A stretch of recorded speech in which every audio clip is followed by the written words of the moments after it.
Hello, I'm Ed Kelly. Welcome to the virtual main event.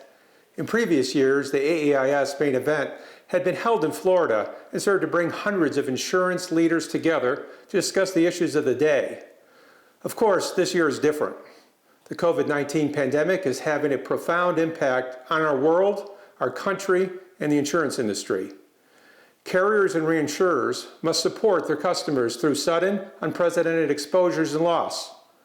Regulators are acutely aware of the ripple effect on insurance markets and are desperately seeking data and insights to inform policy decisions. Insurance analysts are assessing the financial impact of spiking claims, coupled by the crippled economy, tumbling stock markets, and negligible interest rates. In short, the impact of COVID-19 is pervasive. At AAIS, our first priority is the health and safety of our members, our partners, and our staff. Like you, we're practicing social distancing and eliminating unnecessary travel. We've kept our members informed through regular compliance bulletins and launched the COVID-19 Pandemic Resource Center with DOI communications and other updates from regulators, legislators, and prominent trade associations. When faced with what to do about the annual main event, we needed to become creative. So while video conferencing is a new norm, the virtual main event will be the whole new experience. For the next 4 days, we are delivering hourly news information segments with leaders from across the insurance ecosystem and beyond.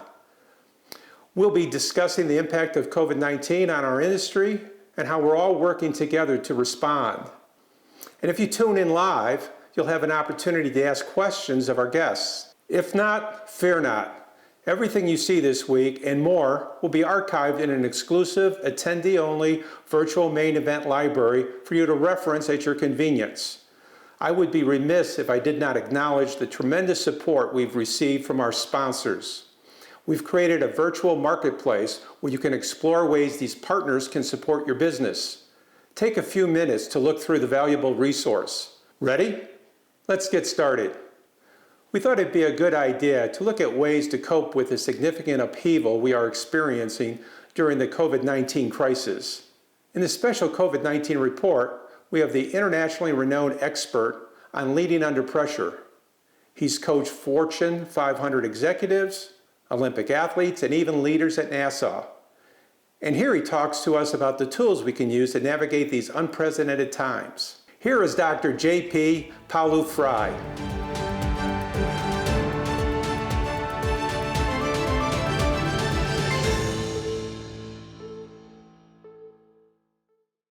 Thank you, Ed. Great to be here.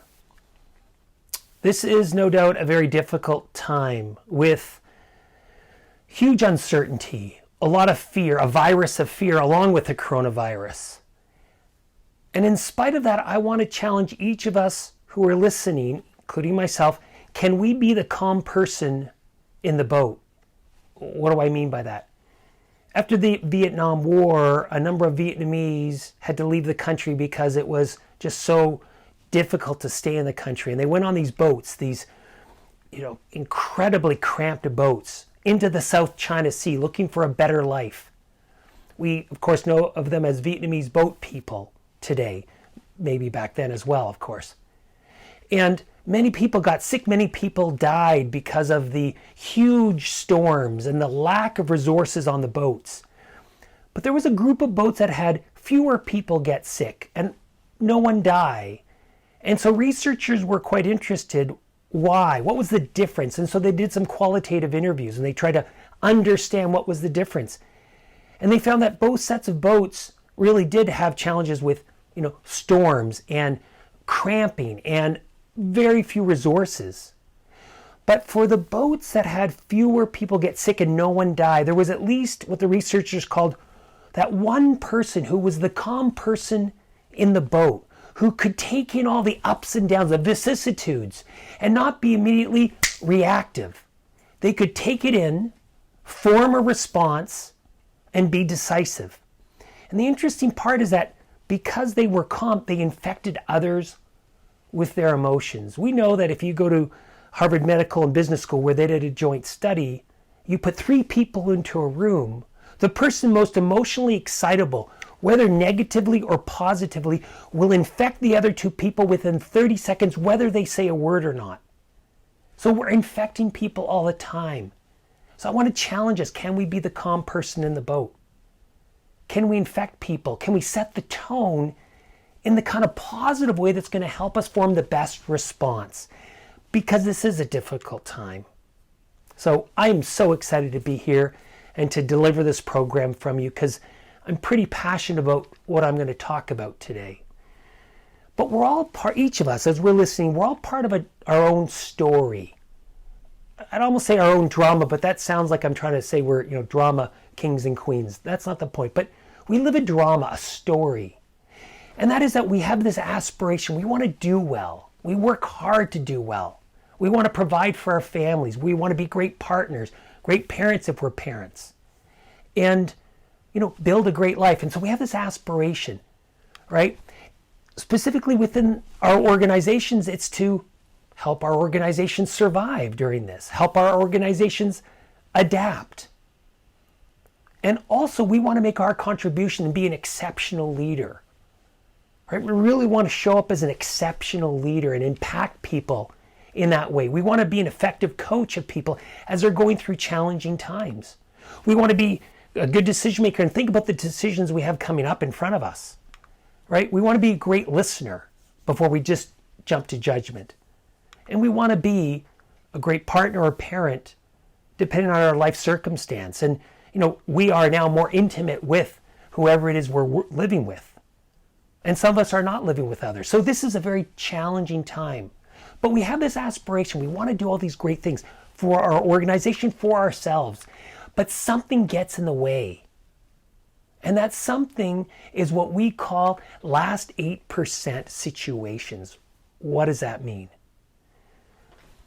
These are the situations that are, that we have in the course of a day, a week, a month, maybe with coronavirus, a lifetime, that are more difficult, that challenge us. And I'll give you an example of what I'm talking about. About 7 years ago now, I was working with a CEO and their second in command, their 2IC, and I was coaching each of them. And they were having some challenges in the business, but also in their relationship, the whole senior team actually. So, I'm coaching them, and I coached them to have a tough conversation or a conversation, and they had it, but it didn't really go the way that they would have wanted it to go. And then they asked me to kind of join them, a week later to have a mediated kind of conversation, something I do. And so we did. And they had the conversation. And then separately afterwards, I asked each of them how the conversation go. And both of them said, yeah, great, achieved everything we wanted to achieve. I said, okay, did you leave anything out? And both of them said, no, absolutely. I said, no, really, was there anything you left out? And of course there was. And in fact, one of them said, yeah, less than 10%, probably more than 5%. And the other did not give me a number, but same idea. And that was the start of this theory that we can go into a conversation. I want you to think about this for yourself right now, right? So you have a challenging relationship with someone in your organization. By the way, someone at home maybe too, but someone in your organization. I want you to think about this. Think about you and that person. You need to have a tough conversation with them. You get to 85, 90, 92% of what it is that you want to say to them. But when you get to that last 8%, that really important stuff you want to deliver, you start to see them react. They get emotional because they see the consequences of where this conversation is going. You get infected by that emotion. And here's the thing, as opposed to approaching that last 8% conversation, having the last 8% conversation, we avoid it. Now here's the problem. They can't read our mind. They don't know we didn't have the full conversation. And in fact, so they leave the conversation thinking, yeah, things are great. We leave the conversation, like my two executives, thinking, yeah, I talked about most of what I wanted to talk about, conveniently leaving out that last 8%. A month later, they are still doing the same thing. We're wondering, what are you doing? I thought we had the conversation. They're looking at us thinking, what's going on? Why are you being passive aggressive? I thought things are on track. The problem is we never had the last 8% conversation. George Bernard Shaw said the single biggest problem in communication is the illusion that it has taken place. It never took place. So I want to challenge you. I want to challenge myself, all of us. Can we have these last 8% conversations? Because that's what we found. Last 8% is the hardest part of a conversation or a decision. Think about all the decisions we need to make right now. Strategic decisions, people decisions. Are we avoiding some of those really tough decisions we need to make? And essentially these are last 8% situations. And so what we know from our research, so we started with those two, we've gone to 34,000 and surveyed a number of people, and we come down this it's around 8%. Here's the thing. You and I, we have what's known as a predictable default behavior. What does that mean? That means when we face a last 8% situation or conversation or decision, we fall into one of two predictable default behaviors. We either avoid, which is kind of what I've described already, or we kind of do our best, try our best, but we make a mess. Now, this isn't all the time, but when we face those really difficult situations, this is what we need to be aware of, because we can start having impact we don't intend. And right now, it's so very important that we are able to build better relationships with our people. And here's the thing, and I want to make you really aware of this. If you avoid or if you make a mess, there are consequences. First of all, to our external reputation. People realize, JP wouldn't make the tough decisions. He's avoiding a tough conversation. And so people lose confidence that I can do the job. Will they want to give me a mission critical project after this? Probably not.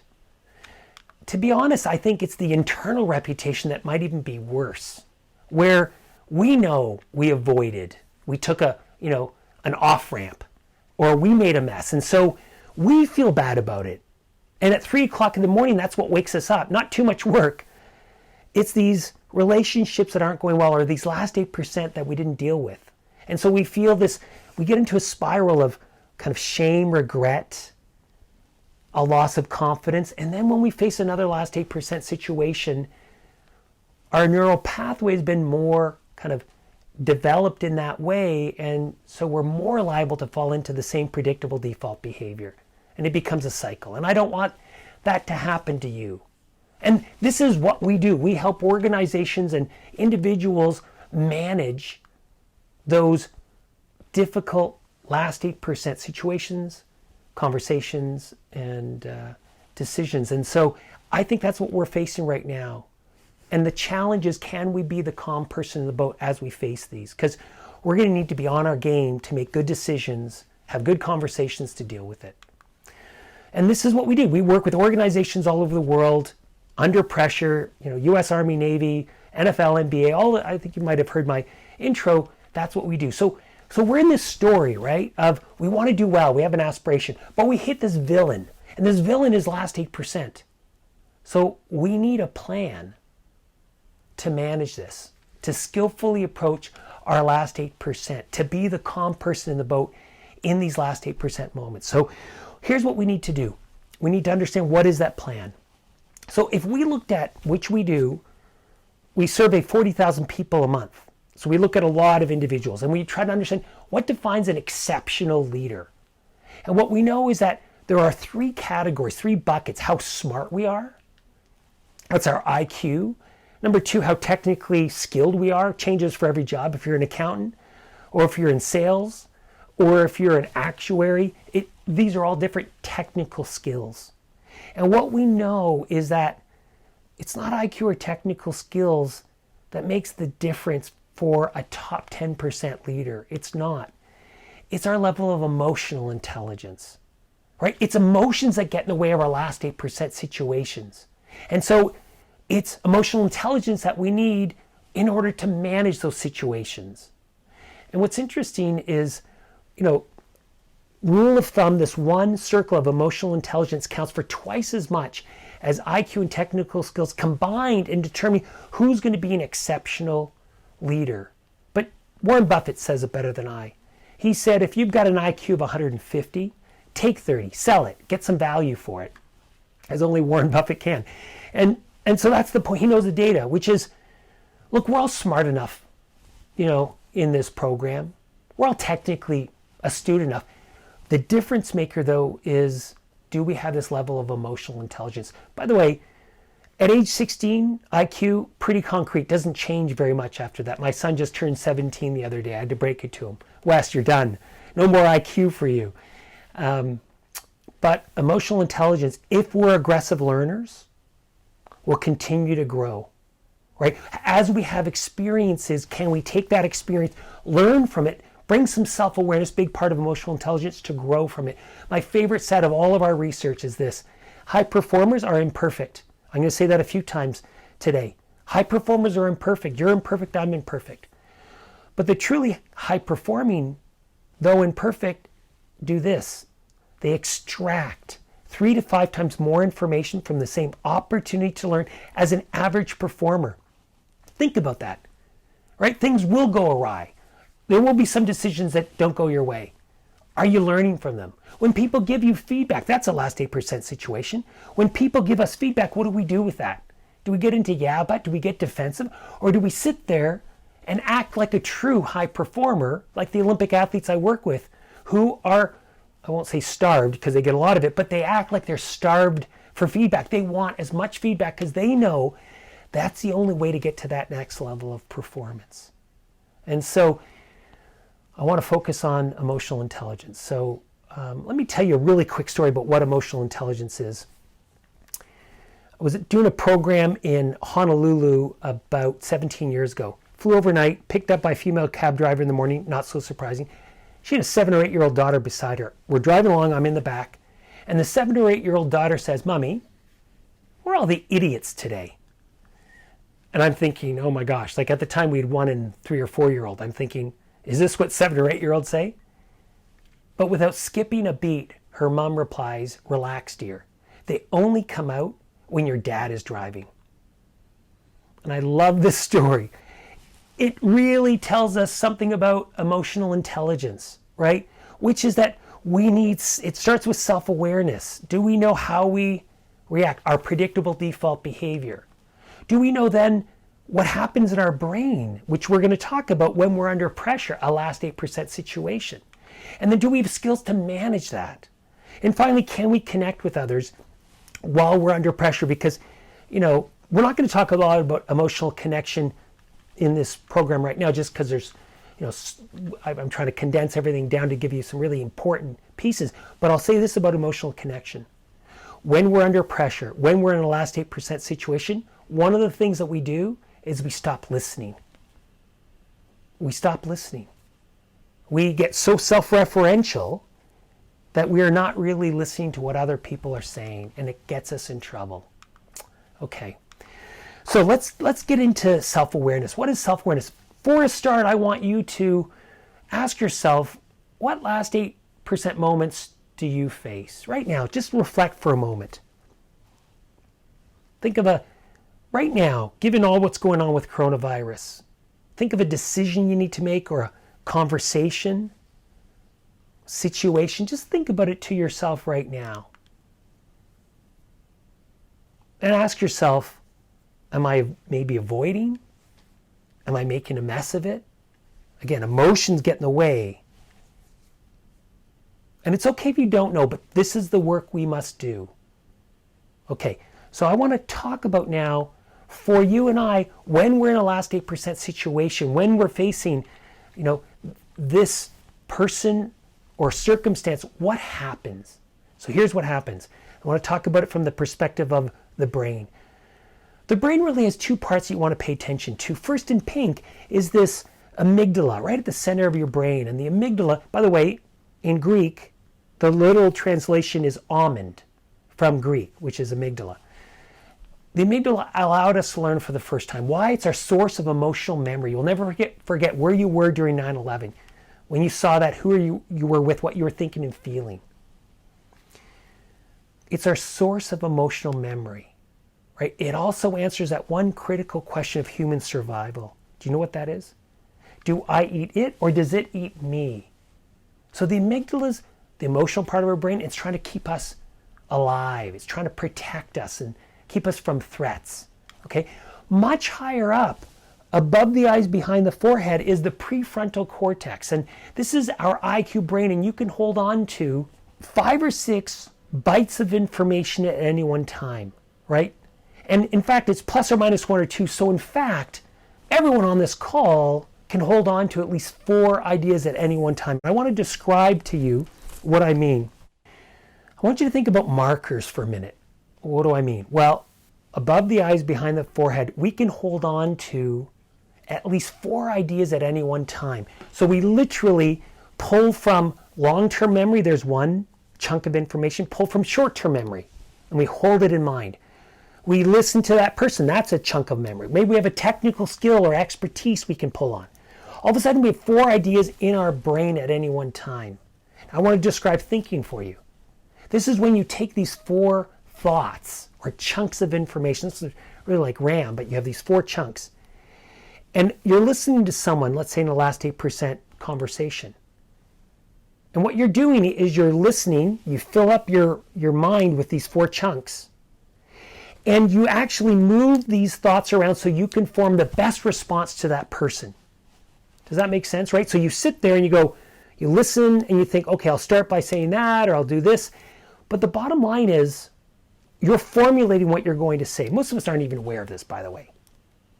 And so when you have 4 chunks of information, what are the possible, the potential number of combinations, the maximum number of combinations that you have in your brain, in your repertoire of response in that moment when you have 4? So this is a math problem. And it is 4 times 3 times 2 times 1. Right? 4 times 3 times 2 times 1. We have 24 possible options when we can hold 4 ideas in mind. I want you to hold on to that idea. It's a very important idea. Here's the thing. When we face this last 8% situation, what you need to know is that of the 2 parts of our brain, let me ask you, which part do you think responds first? If you said amygdala, the emotional part of our brain, you'd be right. We feel before we think. That's just the way the brain is designed, right? Emotion comes before thought. We feel before we think. Why is that important?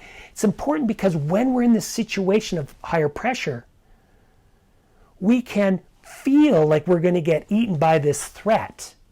And it's less about, obviously, physical harm. It's more about, although with coronavirus now we're starting to feel a bit more physical harm, but generally it's more respect. That's where we're going to be harmed, our status. And so here's what happens. If we feel overwhelmed, then our amygdala hijacks our higher centers, floods working memory, and now here's what happens with our markers. So I'm sitting there, I'm in this conversation, and somebody says something to me that, quite frankly, it's kind of a brutal thing to say. And what happens in my brain? I literally drop a marker. Now here's the thing. Did I just lose 25% of the possible combinations in my repertoire to respond? No. 3 times 2 times 1, I lost 75%. Right? So I drop a marker. Now, this takes place for 18 minutes. The cortisol is the mediating chemical. And its half-life is 18 minutes. So for 18 minutes, we're not going to be as smart as we normally are. And all of us have experienced this when we're in a conversation. We know the answer, but we can't quite get to it. This is when we lose creativity or the ability to collaborate, right? And guess what? Let's say it gets really personal and I drop another marker. Okay, what happens then? Well, what happens is that now I'm into binary thinking, black or white thinking, right? And so then it's right or wrong. From my brain's perspective, who's going to be 100% right and who's going to be 100% wrong? You know and I know, right? I'm going to be 100% right. They're going to be 100% wrong. And in that moment now, I'm having impact on them that I don't necessarily intend. I'm less than an exceptional leader that I want to be. So the bottom line is we need to be able to understand the way the brain works and manage it. So remember this, the hallmark of an amygdala hijack when we're dropping markers, and use this language in your organization. When we've worked with, organizations, whether it be, Goldman Sachs or Navy or US Marines or whoever, we find that if everyone gets to know this language, it really makes it more powerful. You can move faster without people, and people are able to manage their emotions along the way. So the hallmarks: we avoid or make a mess, number one. Number two, there's a negativity bias. We have our antennae out looking for negativity because we're trying to protect our brain, right? So we're going to amplify the negative. And we can see that now with coronavirus probably more than ever. And then finally, number three, we infect others, like I've talked about. So here's what I'd like you to do right now. Just as you're sitting here listening, I want you to think, what does it feel like for you when you're dropping markers? Right? So what is it for you? And I want you to come up with the big three. So this is a real great tactic for you. When you're in that moment, you're in a conversation over Zoom, how do you know you're dropping markers? We have this big three. I'll tell you mine, it'll give you an idea, but start to think it for you. So number one, we co-developed this with the US Navy.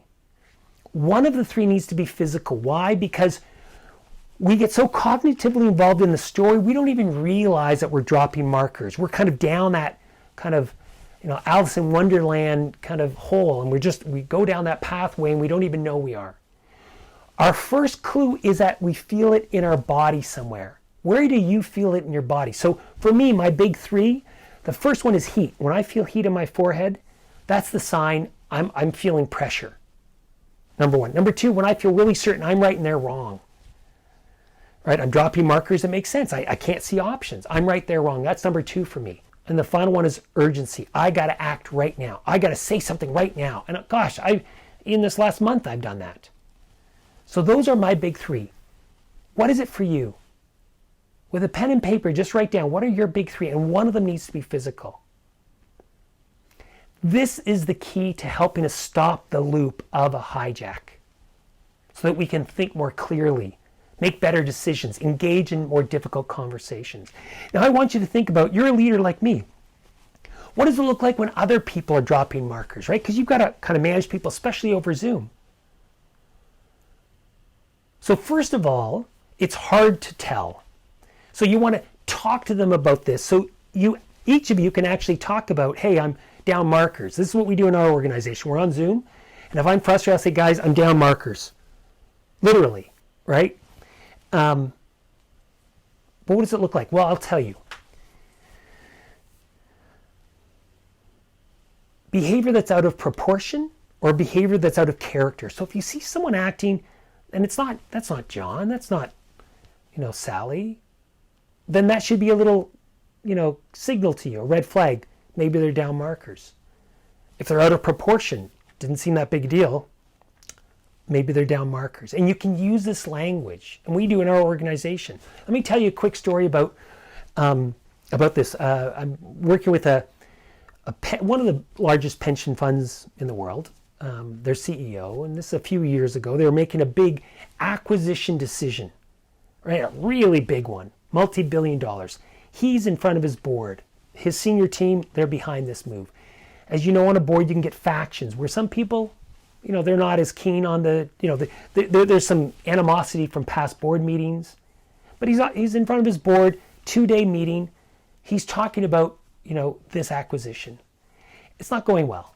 In fact, at one point it started to get personal. And he wrote me an email that night. And he said, JP, I wasn't dropping markers. I was throwing markers at them.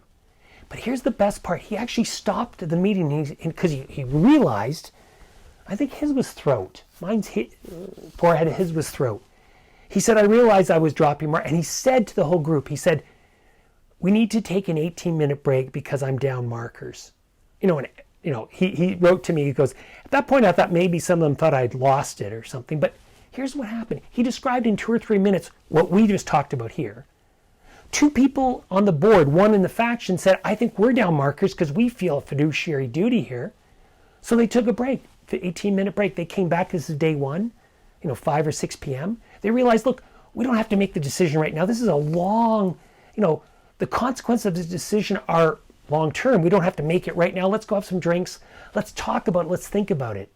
And the best part is because they did that, did the probability go up that they made a better decision the next day? Sure it did. Now, we won't know for a while how it all works out. But this is how you be the calm person in the boat. We can't take away pressure. We can form resources to manage them better. Okay, so just as we're finishing up, this is what we need to do to manage our brain. So what to do? So here's a great hack that will be very helpful. Many of us, when we start the day, what do? We grab our phone, we look at our phone, we look at our news feed. I look at the New York Times, Washington Post, check email from overseas, texts.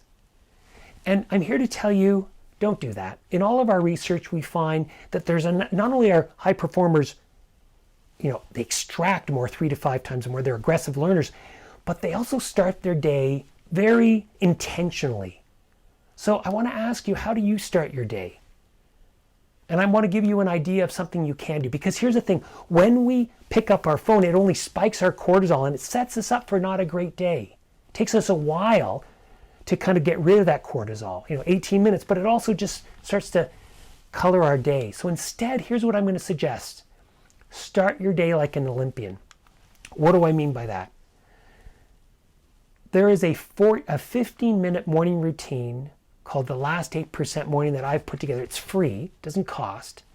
But as opposed to grabbing your phone and looking at these news feed, spiking cortisol, instead, download the podcast. Get up 15 minutes early is what I suggest.